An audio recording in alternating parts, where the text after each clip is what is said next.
Hi, everybody, and welcome to another episode of the ASAP Pathway podcast. I'm your host, Dr. Stacy Ochoa, and I'm just honored and really looking forward to this conversation with Dr. Courtney Lavigne today.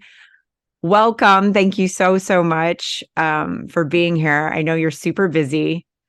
And if you guys could have heard the conversation before I hit record, we're talking about how busy we are. So, welcome. Thanks for setting aside time for this. I wanted to introduce you to the audience. For those of you that may not be familiar with Dr. Lavigne, we're just super honored in ASAP Pathway that she's also one of our faculty that is teaching early interceptive orthodontics.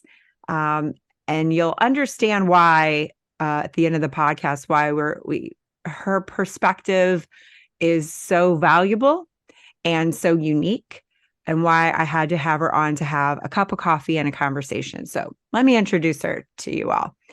Dr. Lavigne practiced restorative dentistry for a decade before selling her fee-for-service cosmetic practice to specialize in orthodontics.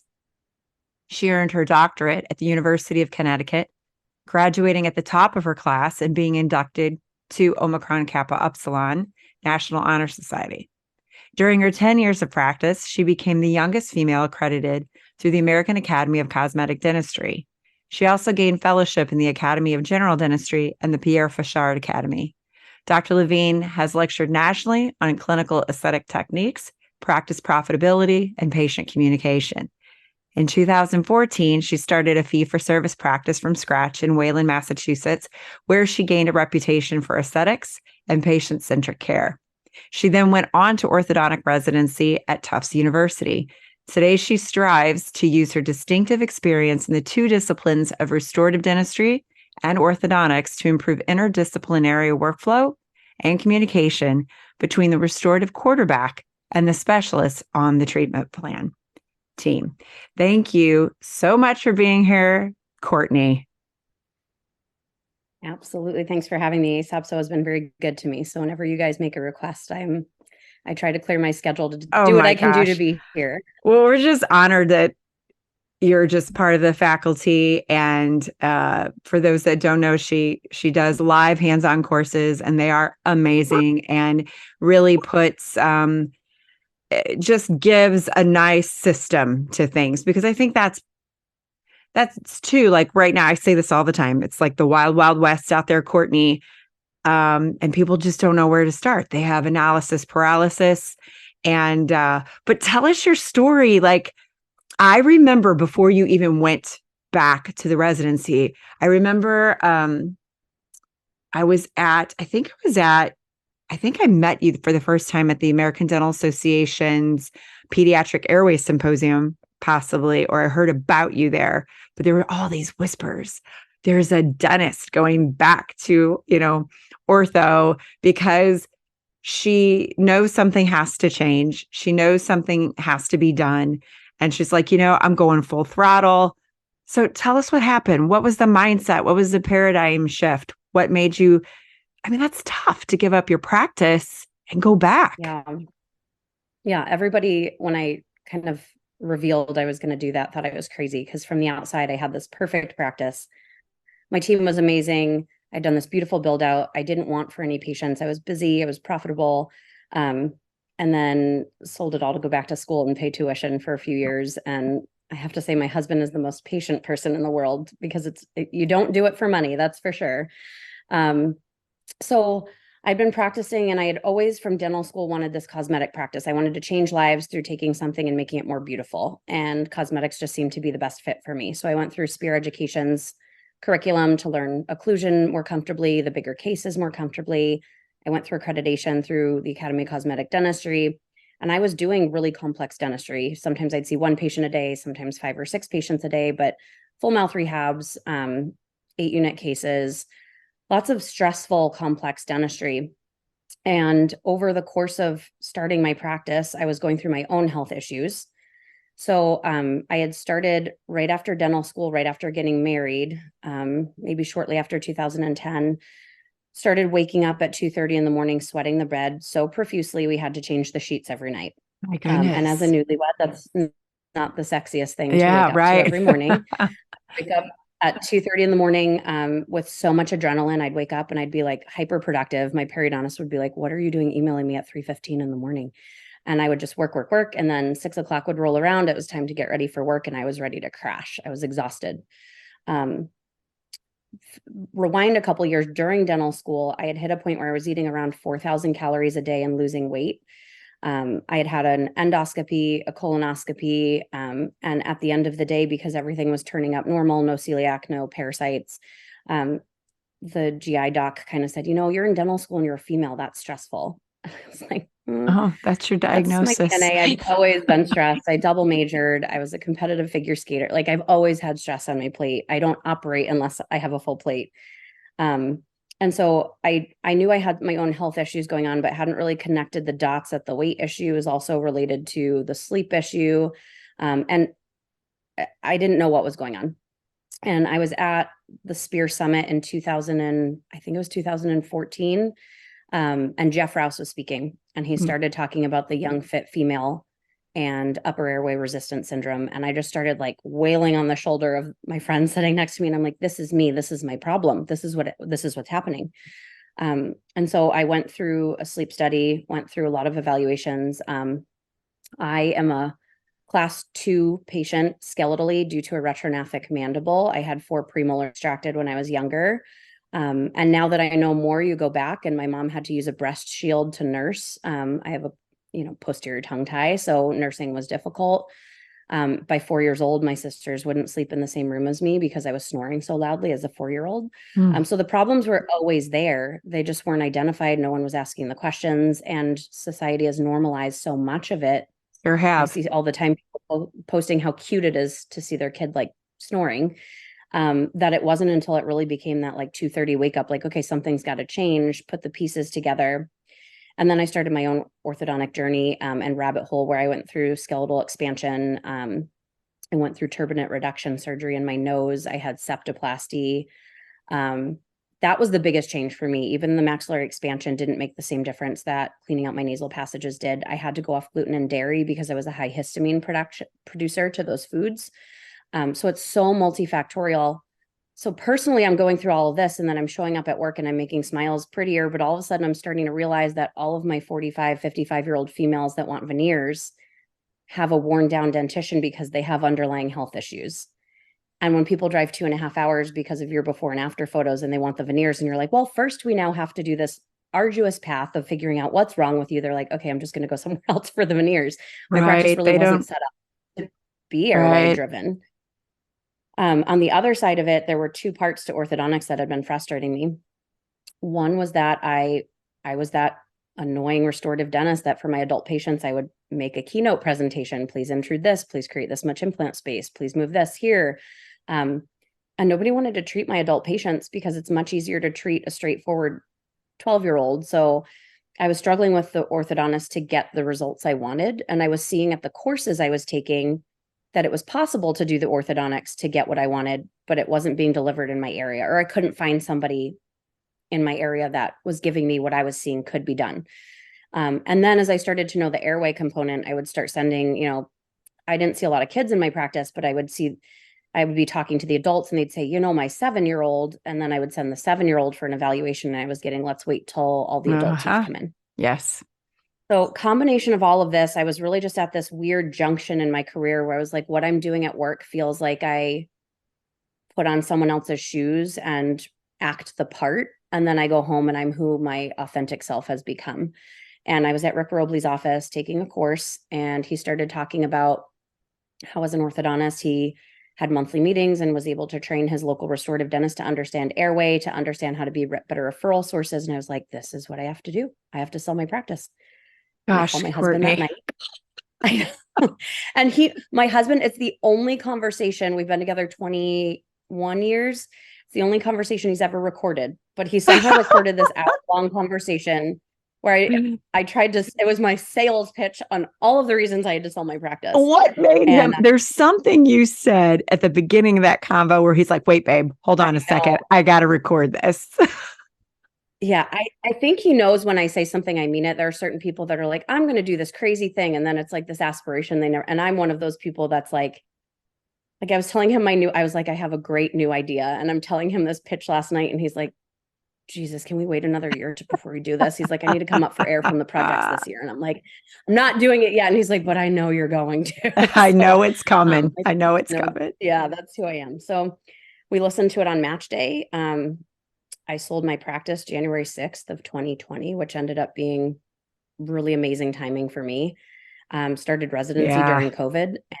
Now I'm practicing full-time orthodontics with my own practice in Wakefield, Rhode Island. So Oh my it's a gosh, complex Courtney. history. Okay, so when I talk to orthodontists about residency, and they tell me pretty much how everything they know now about comprehensive airway integration within their ortho practices definitely was not taught in their residency. So here you are knowing everything first, then going into ortho to really better understand growth and development and the mechanics and um, the ortho technique. I mean, were you biting your lip a little bit going through ortho residency? Like, I'm just going to get through. I know what I know. I mean, what was that like kind of going back with a different set of information? Because you're not the typical ortho resident at all. Right. And even applying, I was a pretty polarizing candidate. I feel like schools either wanted nothing to do with me, like didn't want to touch me with a 10-foot pole, or were like, this is interesting. We got to interview her to figure out what's going on here. Um, so when kind of a twofold answer, when I went back to residency, I went in thinking, all right, I know how to treatment plan. I am at the top of my game in restorative dentistry. I've taken all the courses. I know the airway component. I know where I want the teeth and I know what my treatment plan is. I just don't know how to get the teeth there. So I went back to ortho residency thinking I need to learn treatment mechanics. I'm going to get in, get out, get my degree, and then I can practice the way I want to practice. And I think the first part of answering your question is how humbling it was to recognize that orthodontists are trained to think very differently than restorative dentists. And I really went in thinking, okay, I'm 10 years older than a lot of my co-residents. They don't know what's in my brain. I know a lot of what's going on here. Some of my faculty, I'm like, I know the restorative end so much better than they do. They went right into orthodontics. Um, and it wasn't like an arrogance that I was carrying into conversations with people, but it was just in the back of my head. I have all of Right. these skill sets that are going to assist me and people don't know they're there. I'm just keeping them kind of quiet. And then I started realizing, I think it was almost 8 months into residency, and we're paired in my program with a student the year above you, a resident the year above you, kind of as your like big sister, big brother. And I was like, some of this isn't clicking. And she was like, you just wake up one day and it does. Just hang in there because it'll click. And I remember looking at a lot of the cases during our treatment planning sessions being like, I don't know how to solve this math problem. Like, I don't know how to fix this. And prior to going to residency, I would have had a solution for those cases because I didn't know what I didn't know. I didn't know how to respect bone biology and growth and Mm. development the way that you learn how to in ortho residency. So I kind of hit this wall where I was like, oh my God, I have all of these supportive colleagues that know what I know going into residency that are treatment planning this one way, but they're missing this whole like orthodontic component that you just can't find anywhere unless you're in residency. So I really started to realize, I started taking notes because I was like, I'm starting to lose thinking like a restorative dentist. And I want to keep thinking like a restorative dentist. So I want to keep fresh in my mind what I thought I knew that I didn't, and what I'm learning now that I wouldn't have learned if I didn't come to residency, and kind of started to think that way. And that was one half of it. The other half, I would say the first like maybe 10 months of residency during case discussion, I'm looking at every patient thinking, look at the venous pooling, look at like, I'm looking at them as an airway patient thinking, I need to talk to the specialist. I need to ask these questions. Like, the treatment planning sessions would be more about what's your treatment plan mechanically and what are you doing to get class 1 canine occlusion.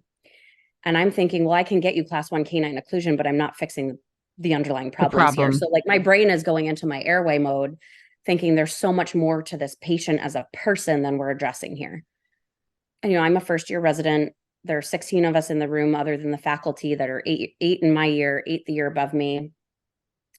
And I'm like, I'm just going to treatment plan how they're treatment planning. And I'm just going to let them know here's where my brain is mechanically on how to get class 1 canine occlusion. But in the back of my head, I'm on my phone with my orthodontic colleagues that are airway driven orthodontists in the field. And I'm like, okay, look at these photos. What are you doing here? Here are my questions. Like, so I'm almost like walking the walk of an orthodontic resident, but trying not to become that way of thinking and still maintaining what I know about airway.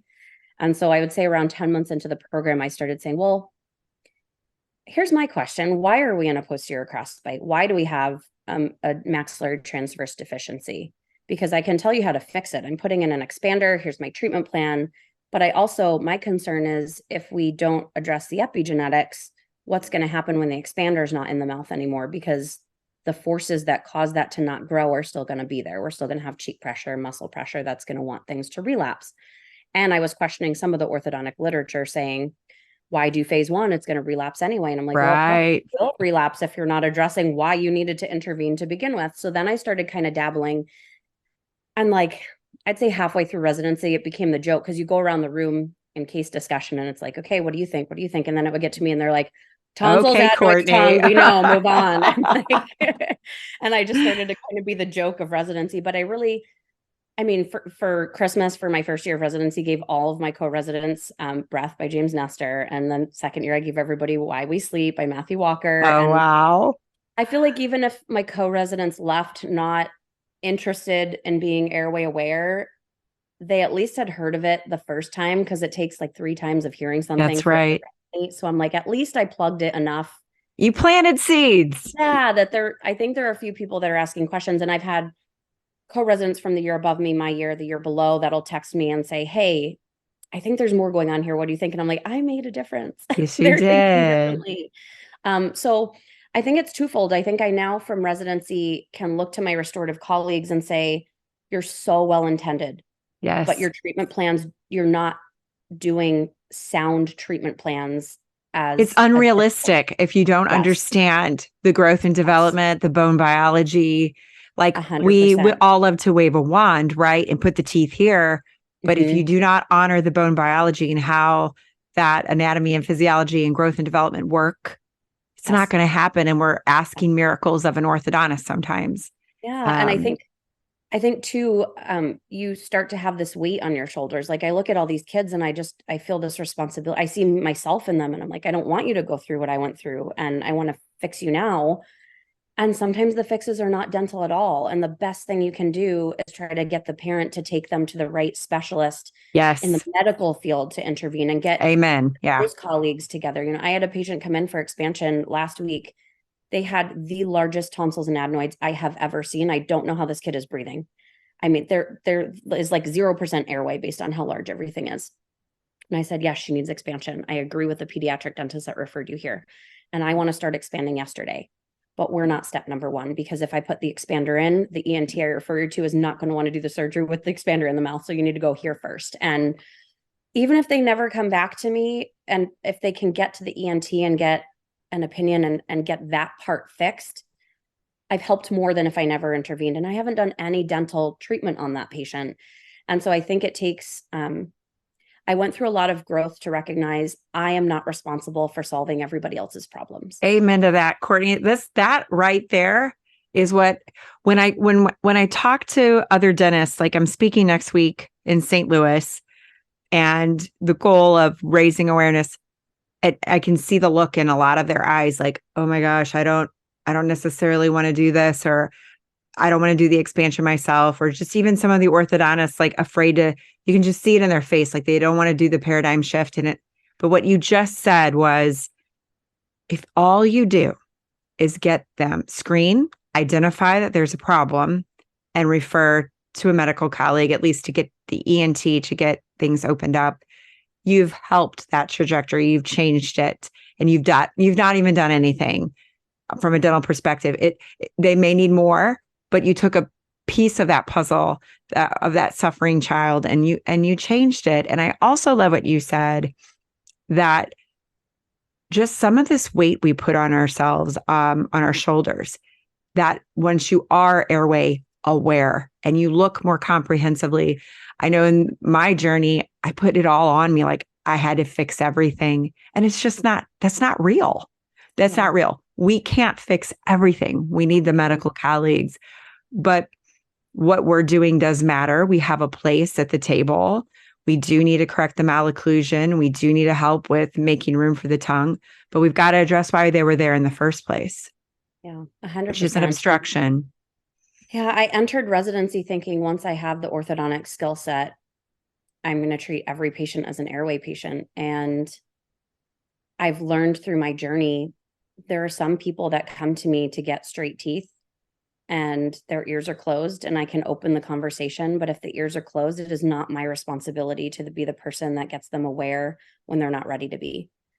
And I just let them know my door is always open if they want to have a further conversation.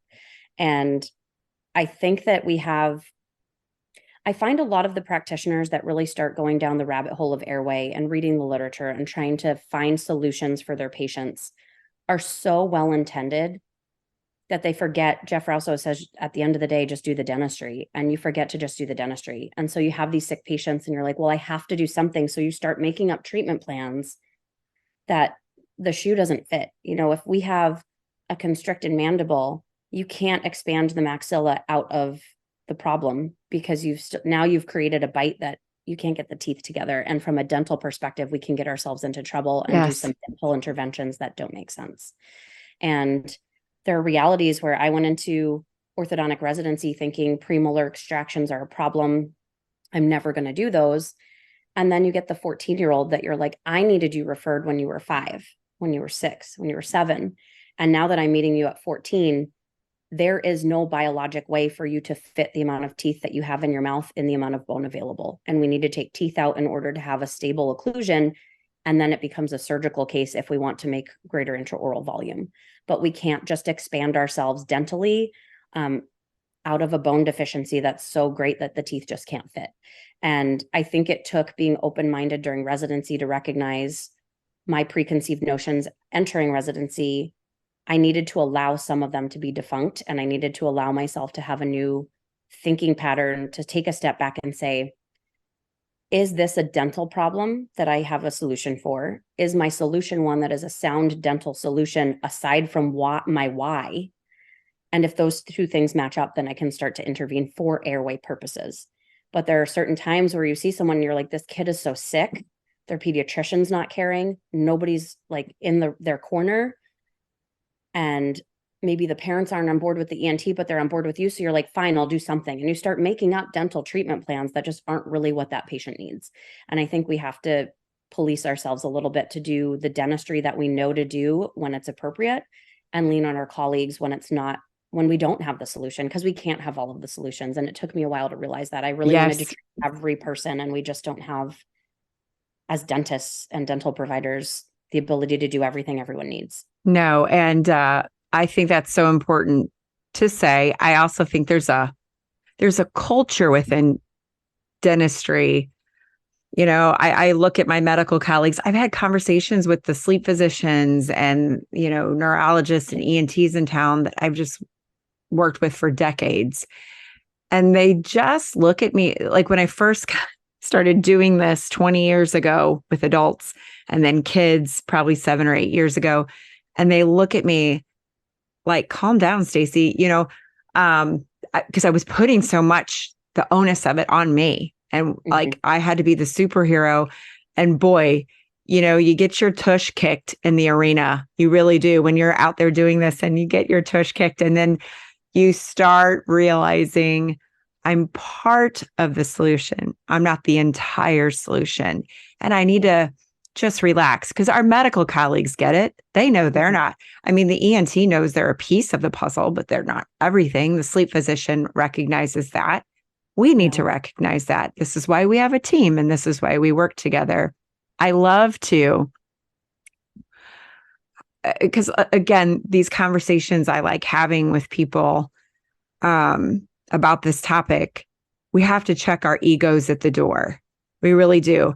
And I talked with David McIntosh he's an ENT from Australia. If some of you don't know who he is, I know Courtney knows him well, but he just talking about the importance of, collaboration and checking ego. And he said, I like to even just walk into a situation and ask up front, how could I be wrong? How could I be wrong? I need to look at this and be open to how I could be wrong. And I said, that is really good because I think when we all are in these individual silos of our mindset and where we're coming from, and preconceived notions, dentist assuming so much about maybe the orthodontist, what they know, what they don't know, the orthodontist assuming maybe about the dentist, which is why I love your story. I used to be a hygienist. I know this isn't exactly the same, but there's a culture in hygiene school that, that doesn't always look at the dentist in the best of light. Okay. They think, they know everything. And I was a hygienist and I thought, oh, this is going to be a piece of cake. I am a hygienist. I already know so much when I go to dental school. And I did know a lot, but boy, it was humbling when I walked in, learned so much more. And so for you to say that, like, look, I was a dentist going to ortho school and going, you know what? I humbled myself to realize there's things I don't know. And to be able to have this conversation, what would you say to let's just say the community of airway aware dentists that are frustrated with, which is why a lot of dentists are doing this, is because they cannot find someone in the community, right? Which is why you went back to ortho school. Yeah, because you couldn't find anybody. So what would you say to our colleagues that are in the trenches frustrated? They're trying to learn it themselves and they're coming to you, and thank God we have you to teach how to stay in our lane, right? How to have reasonable expectations of what we're accomplishing. What is our end goal?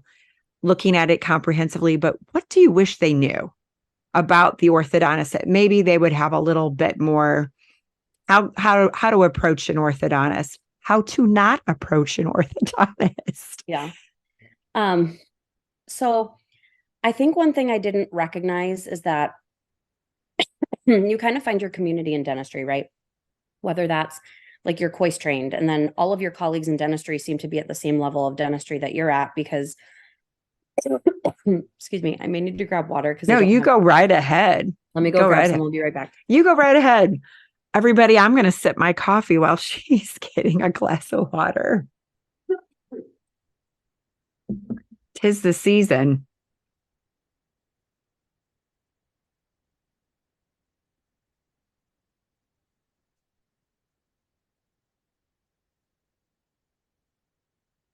Thank you. Sorry, I have one of those. No worries. I was taking a few sips of coffee.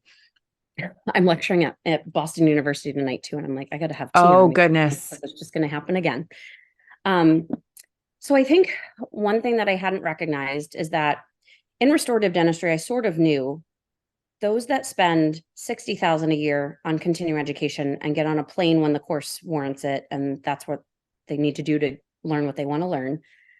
That is already a very select group of dentists. And so once you're in that crowd, it starts to become your norm, and you assume all dentists know the level of restorative dentistry that you do. And that's not actually the case. It's unfortunately not even close to the case. There are a lot of dentists that are still doing the dentistry they were taught in dental school, that are practicing in a silo, and there isn't really anybody checking the quality of dentistry they're doing. So there is all across the board, from hack dentists that their treatment plans aren't stable, their clinical skills are not good, all the way to these like superb dentists that, everything is isolated beautifully. Every step of the way is research-based and done just as best they can do it. And then there's everybody in between. And we forget that orthodontists are that too. And so you're going to have orthodontists that really love treating children, but they like treating 12-year-old children, no phase 1 intervention, see when all your adult teeth are in.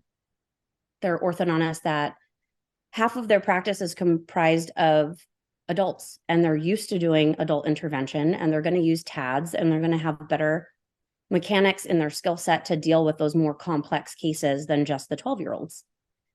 And then you don't want to go to the orthodontist that only treats 12-year-olds in permanent dentition with your adult restorative case, because it's not their wheelhouse. And you don't want to send your phase 1 7-year-old to them because it's not their wheelhouse. It's the same as the dentist that is only doing posterior restorations with their dental school training. Please don't send your patient for 8 veneers to that person because it's not in their wheelhouse. They're not set up with the right lab. They're not set up with the right prep skill set. They don't see the end goal as they're starting. And so you really have to look at, well, who is this orthodontist? And you can't ask an orthodontist to become who they're not ready to become. And I think that's what I was doing as a restorative dentist, is I was taking my local orthodontist because I had a good working relationship with them on certain cases. And I was asking them to be somebody that they weren't taught to be, that they weren't prepared to be, that they didn't want to be. And so I was taking those orthodontists that were doing treatment one way and saying, I want you to now do it this way.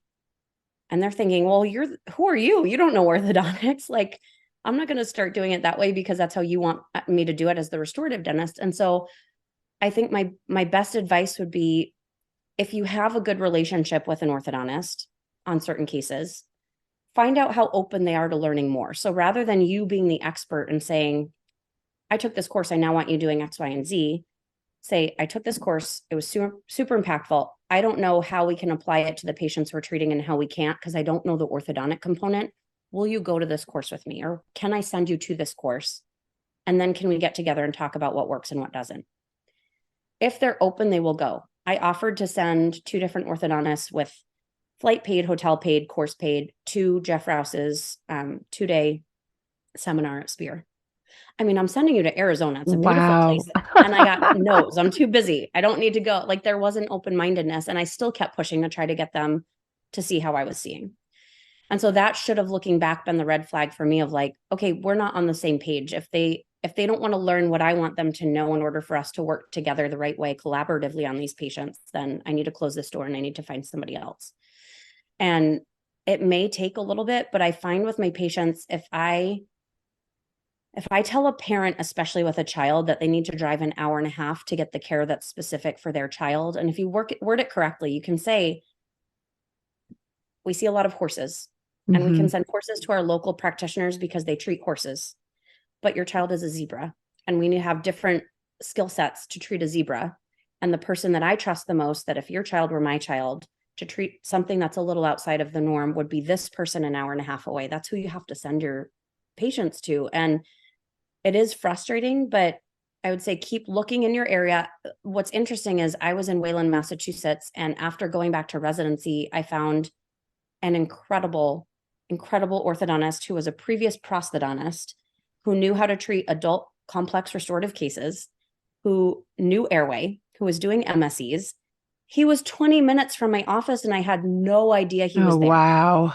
No idea. I met him and I'm like, man, I might not have had to sell my practice like that before. I sold my whole practice. I'm thinking like, okay, if this guy was 20 minutes from me and I didn't know about him, like, and it may just sit on your computer and like, or have somebody that works for you, just look up who are all the orthodontists and just start, like, maybe we don't have a lot of time to do this. So it takes a lot, but maybe it's just once a month, you just have lunch with a different orthodontist, or you just like have a Zoom call with a different orthodontist. And you say, hey, I'm having all these patients I'm seeing. I learned this stuff at a course, and come from it, not with this is what I need. Are you willing to follow my direction? Right. But here's what I'm trying to get better at doing. Are you on board with this too? And you might be surprised that there are people you haven't approached that are in your backyard, because I had that and didn't know it. And you might keep hitting those walls, especially those practitioners that are in more rural areas that don't have a high population density and a lot of orthodontists right in the area. Your patients may have to drive a little bit further in order to do it. Or what I think ASAP is doing a good job of is training restorative dentists to know how to do some orthodontic intervention safely. Yes. And the way I teach the courses that I do with you guys is always, here's the board standard. Here's the orthodontic standard. If you are held to the orthodontic standard and you are unfortunately in a position where somebody is questioning what you have done, you need to know whether you agree with it or not, what the orthodontic standard is, to make sure you are within that lane. Because if you start going out of that lane, whether or not you feel like you can justify it from an emotional standpoint or from an airway standpoint, that's when we can get ourselves into trouble. So that was a long-winded answer to one question. It's a wonderful answer. And I mean, it's a wonderful answer. I love, I'm going to try to, because as you're talking, my brain is just reeling with, oh my gosh, yes, yes, yes. I remember when I was I was speaking this summer at the ADA Ped Airway Symposium, and there were these pediatric dentists and some orthos in the audience, and they're like, how do we find our team? How do we get started? And I said, look, I wish I could tell you there's a database. You just go in and you just find your magical team. You have to put the work in within your community of communicating, talking. And it was interesting because at the break, one of the dentists came up to me. I walked off stage. He's like, I got to tell you what I did. And I said, what's going on? And he was so excited because he had put a text thread together of all these orthos in his town. And he said, hi, I just wanted to touch base. I'm in Chicago at the American Dental Association at the Ped Airway Symposium. And I'm really excited to learn more about airway and how orthodontics can play a role in that. How does this sound to you? He just put out a question, and the ones that obviously don't want anything to do with it was crickets. But he had like 2 or 3 orthos just coming at it from different perspectives, giving their thoughts on it. And I said, there you go. You start a conversation. And like you said, this guy was 20 minutes away from you. I was talking to a sleep physician. She had me on her podcast, Allison Cole. She's in New Jersey. She's great. She said, I've been looking for dentists to work with for years. There was a dentist literally right down the street from me 4 years that had been practicing airway. I could have been sending, and she's like, I didn't know they were even there. She's like, why is this happening? Why do we not know you guys are there? And it's because we're not having enough conversations and reaching out. You have to be vulnerable, put yourself out there. And it's, I jokingly say, kiss a few frogs before you find your prince. But like, you're going to have to, not all ENTs are the same. Not all sleep physicians manage restless leg syndrome. Not all ENTs are very progressive or proactive with airway and wanting to work with dentists. So, I mean, you just have to find your people and see who's kind of on a similar journey as you were, and it's okay that we're not all on the same page. You just have to find who is and build the community. And like you said, there are orthodontists that have a predominantly adult practice. It's not all orthos practice the same, and we shouldn't shame the orthodontists that don't see a lot of children. But what we're hoping happens is that the ones they do see, even if they're not comfortable maybe being interceptive early, maybe they'd refer to the orthos in town or colleagues or dentists in town that would be willing to see a 3, 4, 5, 6-year-old. And I think that's the other thing too, Courtney, like what you're doing and how you're teaching, early interception. It's, hey, let's just say we're setting these kids up so that we can hand them off to our orthodontist that maybe would be ready to do the fine tuning mechanics and the phase 2. And maybe you as the dentist were willing to get in, do some arch development, send them to the ENT. You saw them at 3, 4, 5, 6 years old. Guess what? Now they're ready for phase 2 down the road, and you have a beautiful relationship with the orthodontist. Most orthodontists are not wanting to see the 3, 4, 5, 6-year-old. They're going to put them on the let's watch, see him again in 6 months. I get the letter that they saw him in 6 months. They might put him in a lingual holding arch or something to maintain that E-space. And I mean, they're not necessarily, so it's not even a population that the orthos are seeing right now, these young kids. Yeah. So it's just having hey, doc, how about I see this population of children and get them ready. If they need more, if they need phase 2, then we can refer to you for that. And maybe some orthos are like, that's great. If I come across any 3, 4, 5-year-olds, I'll send them to you, it's just working together and collaborating. What would you say to orthodontists listening that might have them more open to maybe learning more about a comprehensive approach to orthodontics, including sleep and breathing? What would you say to them that might make them go, okay, maybe I'll learn a little bit more? Yeah. I really think it often takes being touched by something personal to be open to this. When you talk to most people, it's, I shared my story. I had so much affect my life personally that it was easy for me to be open to it because I lived it.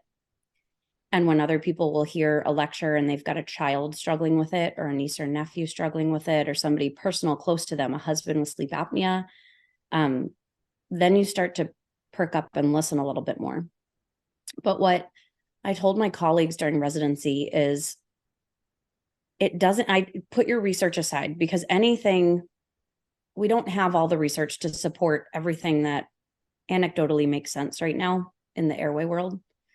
But any new procedures, that research didn't come until it came. It takes us figuring it out and putting the research together before we can have it.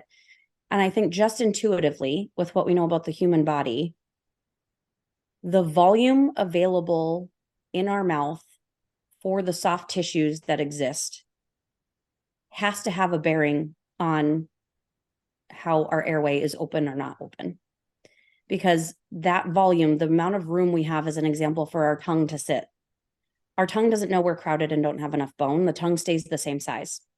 And if the tongue can't fit in the intraoral volume provided by the teeth, it has two places to go, out or in. So it's either going to hang out of your mouth like a dog, which I have never seen, or it's going to the back of the throat. And for me, if nothing else, if you're not wanting to go down the rabbit hole of learning a lot of this, and it's not something you want to turn your practice on its head and start incorporating everything, at least ask yourself, am I maintaining airway neutrality? Am I looking at how this patient presented to me? And am I, at minimum, not giving them less than what they presented with? And I think if you can at least stay airway neutral and then practice the orthodontics that you were taught in residency or that you're practicing in your practice, you're doing less harm. And at least that patient, maybe you didn't give them something that made them better, but hopefully you didn't take away anything that made them worse. If you get to that point and you're like, no, I want to know more than just not making it worse, how can I make it better? I think that it's an easier first step for an orthodontist to learn from an orthodontist. It just seems like the brain thinks that way. I would urge orthodontists to hear Audrey Yoon or Rebecca Backow. Yes, they're excellent. Audrey has done some amazing research. Becca has helped her with it. And listen to them speak and watch them show cases. And like Tracy's always big on metrics. Tracy Wen is always big on, look at my kids' sleep data before and after dental intervention. It got better. I don't have the research, but I have this. But if you can hear some other people tell their stories, what really hurts me is when you have somebody that says airway doesn't have anything to do with orthodontics. It's not part of it. It's just the current hype. And they've never heard a lecture on it. Because I think if you close your door before the information's available, I have a lot more respect for somebody that has gone to the lecture, sat through it, and has their reasons for not embracing it than I do somebody that is against it, but never opened the door to even listen. Yeah. And so I would urge you at least to listen, because there was a lot at both of those lecturers spoke at the last AAO meeting, the American Association of Orthodontics. And there was a lot of controversy. You either got feedback that they were the most impactful, best lectures they'd ever heard, or that there were orthodontists that were irate that the AAO let them onto the podium and thought that it was garbage that should have never been presented at a professional meeting, and that it disqualified the AAO as a sounding board for what should be done in orthodontics. And then you had everybody in between. And so I think at least just entering with an open mind, and if it doesn't resonate with you, and if it doesn't seem to fit your model, at least you listened. But a little bit of bias, find it hard to sit through some of those lectures and not say, some of this makes sense. Because once you start asking the questions, like I see patients and the patients come in, and you have this happen too, I'm sure, Stacy, but when a mom comes in and you see the venous pooling and you see maybe a crossbite, or maybe it's just a narrow arch, and then you just start a little bit of, how do they sleep? Did you nurse? How was that? And then if you start to say, I bet they, and start giving the, the classic signs of what you see going on, the parents start to think you're this magician and this mind reader. And they're like, how do you know my How did child? you know? You just Yes. met them. You just described my child. Yes. Yeah. And you're right. You're right. It's like that personal experience, personal journey as well. When you've had this airway beast in your life, whether it's watching a parent, watching a sibling, yourself, watching your child, you just can't unsee. And it's almost like, this sounds so kind of crazy, but it's like there's this veil over some people's eyes, and it's like no matter what you say, you can tell they don't want to hear it. And you can't fix that. They're not ready. But what I'm asking, like, we're all sitting at the table. We've got ENTs, we have sleep physicians, neurologists, asking for help because they don't, beyond tonsils and adenoids and CPAP, they don't have solutions for kids. And they're asking for us to sit at the table and have some meaningful dialogue. But unfortunately, within our profession, you've got a lot of arrows flying right now. And, when that's happening, we're arguing amongst ourselves. And unfortunately, in some of these forums, it's a very ad hominem, disrespectful way. It's not open. It's not true town hall. Let's have conversations. Let's come together and talk about it. It's sarcastic, it's demeaning and shaming, and it's unfortunate. And I hope that we can just have more respectful conversations and really look at each other and say, I think we all have good intentions. Can we just, can we just come to the table and have respectful conversations to hear your why and my why, and listen to the naysayer and what's their why? There's something behind why they just do. There's something underlying why they don't want to hear this, or they just don't want to accept that there's even a remote possibility. If there's a remote possibility, then you would share and show some grace towards your colleague that is intervening. I do also think there's a lot of company-driven, expand everybody out there that's giving this a bad name as well. And we have to acknowledge that, yes, there is an extreme of also potentially over treatment planning when it doesn't need to necessarily happen, just as much as there's under treatment planning. And then there's all the in between. So if we could all just have these kinds of conversations, and I'm just so grateful for you. We are so grateful for you because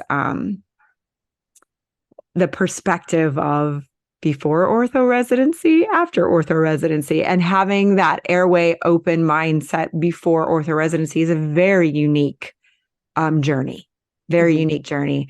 And I love that you talk about, we have to understand our orthodontists, what they've been through their residencies. They do know a lot. They understand growth and development and the bone biology, and let's listen to what they have to say as well. And orthodontists, let's listen to maybe your dentists in your community that maybe are diplomates in sleep and they understand a side of medicine that maybe you don't. And let's just come together and find a middle ground and help more kids and help more people together. Yeah.